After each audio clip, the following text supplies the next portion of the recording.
पहले सीआरपीसी हुआ करता था, अब जो है बीएनएसएस आपको देखने को मिलेगा।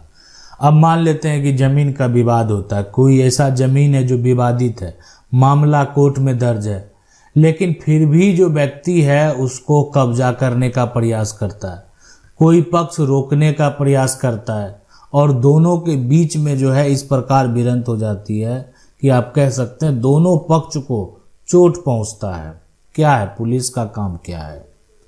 देखिए हमारा कानून जो है ना, कहीं पर भी अगर मारपीट आप करते हैं कोई भी मामले में, यानी किसी को मारते हैं, किसी को पीटते हैं, तो आपके साथ क्या हो सकता है? पुलिस का काम क्या है, पुलिस का प्रक्रिया क्या है? पुरानी जो सीआरपीसी थी उसमें क्या होता था और नई जो ये कानून है ना, इसमें क्या होगा अब आपके साथ, ये जान लीजिए, नहीं तो बाद में आप पछताएंगे। यानी ये जानकारी आपके लिए बेहद जरूरी है। अगर आपका भी कहीं पर कोई जमीन का टुकड़ा है और उस पर बार बार हमेशा विवाद होते रहता है, तो अब आपको सतर्क रहने की जरूरत है। इसलिए ये कानून जो है, अगर आप नहीं जानते हैं तो आज ये कानून जान लीजिए कि अब क्या होगा। देखें पुलिस का जो काम है, यानी सबसे पहले समझने वाली बात है पुलिस का क्या काम है। तो यहाँ पर देखें तो यहाँ पर है प्रिवेंटिव एक्शन। कहने का मतलब है कि पुलिस का ये एक प्रमुख कार्य है कि अगर कोई भी विवाद हो रहा है, कोई भी अपराध हो रहा है, मान लेते हैं अब किसी के साथ मारपीट हो जाएगा तो अपराध होने वाली बात है, किसी को मारा गया, किसी को पीटा गया, तो अपराध को, ये जो अपराध है ना, तो अपराध होने से पहले अगर पता चल जाए, होने से पहले अगर ये पता, मान लेते हैं कोई जाकर जो है कंप्लेन कर दिया कि मेरा ज़मीन को कब्जा करने का प्रयास किया जा रहा है, हम रोकने का प्रयास करते हैं, तो ऐसा किसी प्रकार का ऐसा घटना घट सकता है। तो अपराध होने से पहले अगर जानकारी हो गया तो पुलिस का काम क्या है? उसको रोकना, पहला यही काम है, उसको रोकना है। और साथ में दूसरा क्या है? कानून व्यवस्था को बनाए रखना। इसलिए उस पर जो है ना स्टे भी लगा दिया जाता है। कानून व्यवस्था जो है ना, व्यवस्था को बनाए रखना।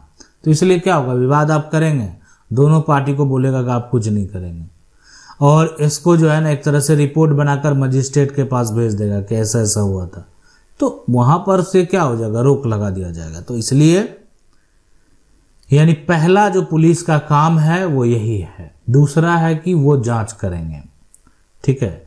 तो यहाँ पर इन्वेस्टिगेट जो करेंगे वो, तो उसमें क्या उनको पावर है, जांच का तो पावर है।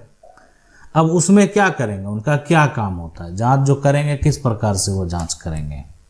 अब देखिए जांच में क्या होगा, सबसे पहले कि अब दो पक्ष क्या किया, मारपीट कर लिया, तो जो जिसको ज़्यादा चोट पहुंचा वो पक्ष जो है जाकर क्या किया, एफआईआर जो है दर्ज करा दिया। तो अब यहाँ पर जो है आगे जो वो प्रक्रिया है कि मान लेते हैं उनसे जुड़ा अगर कोई विवाद हुआ ना, तो सबसे बेहद है कि सबूत रहेगा नहीं तो आगे वो भी कुछ नहीं कर पाएंगे। तो सबूतों को इकट्ठा करना उनका एक जो है पहला कार्य होता है कि आखिर सबूत इकट्ठा करेंगे, किसी का जो है बयान दर्ज कराएंगे, है ना, जिसने जो कहा। उसके साथ साथ ये जो है ना, वहाँ पर अगर कोई ऐसा वस्तु है उसको भी इकट्ठा करेंगे जिससे मारपीट किया गया, अगर वो ऐसा कोई वस्तु है तो उसको भी अपने अंडर लेंगे। अगर कोई भी जो अपराध करता है उसका कोई ऐसा कह सकते हैं आप कि मोबाइल फ़ोन है उसको जब्त करेंगे, या अन्य उसके पास कोई ऐसा धारदार औजार है तो उसको भी जो है वो जब्त करेंगे। तो ये प्रक्रिया जो होता है ना, पूरा जांच कर लिए। अब इसके आगे जो होता है कि वारंट का, यहाँ पर तो वारंट पेश करने की बात कब होती है, तो ये होता है कि देखें अब अदालत की ओर से जो कोर्ट से अगर वारंट निकल गया किसी का, ठीक है, अब कोर्ट से आदेश आ गया तो वो आगे का अदालत के द्वारा तो वारंट निकल गया, लेकिन आगे का कार्रवाई जो होगा ना वो पुलिस का काम है। यानी पुलिस उसको क्या करेगी, पुलिस के द्वारा अरेस्ट किया जाएगा, ठीक है, अरेस्ट किया जाएगा। तो ये उसके बाद जो है ना कि अरेस्ट के तहत जो है ना पुलिस गिरफ्तार कर सकती है और सर्च वारंट के तहत तलाशी ले सकती है। तो एक वहाँ यहाँ पर हो गया अरेस्ट वारंट, दूसरा हो गया सर्च वारंट। तो अरेस्ट वारंट के तहत क्या करेगी यहाँ पर कि पुलिस आपको तो गिरफ्तार कर लेगी, अब ये जो वारंट जारी होगा ना, ये कोर्ट से हो जाएगा। यानी अगर मान लेते कोई कारणवश अगर कोर्ट से वारंट निकल गया तो आपको फिर जो है कहीं से भी गिरफ्तार किया जा सकता है।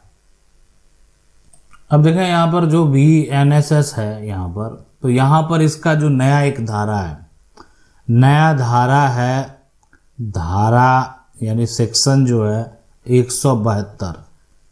अब इसमें है कि पुलिस जो है ना, कहीं पर आकर कोई अगर निर्देश उनके द्वारा दिया गया, पुलिस के द्वारा निर्देश दिया गया कि आप यहाँ पर ये कार्य नहीं करेंगे, आपको इधर नहीं जाना है, आपको यहाँ सभा नहीं लगाना है, आपको इस यहाँ पर किसी प्रकार का आयोजन नहीं करना है। अब ये अगर निर्देश दे दिया गया ना और उसका अगर कोई पालन नहीं करता है तो नया कानून जो है ना, तो इसमें क्या होगा कि आप पुलिस को पावर है कि पुलिस जो है उस व्यक्ति को जो कि पालन नहीं किया उसको हिरासत में ले सकती है, इलाके से उसको हटा सकती है और ऐसे व्यक्ति को जो है ना मजिस्ट्रेट के सामने पेश कर सकती है। और मान लेते हैं कोई छोटा मामला है तो उसको 24 घंटे के भीतर जो है भीतर रिहा कर सकती है। तो ये अब आप कहेंगे कि ये क्या पहले नहीं था? सवाल यही होता है कि ये तो नया कानून, क्या ये पहले नहीं था?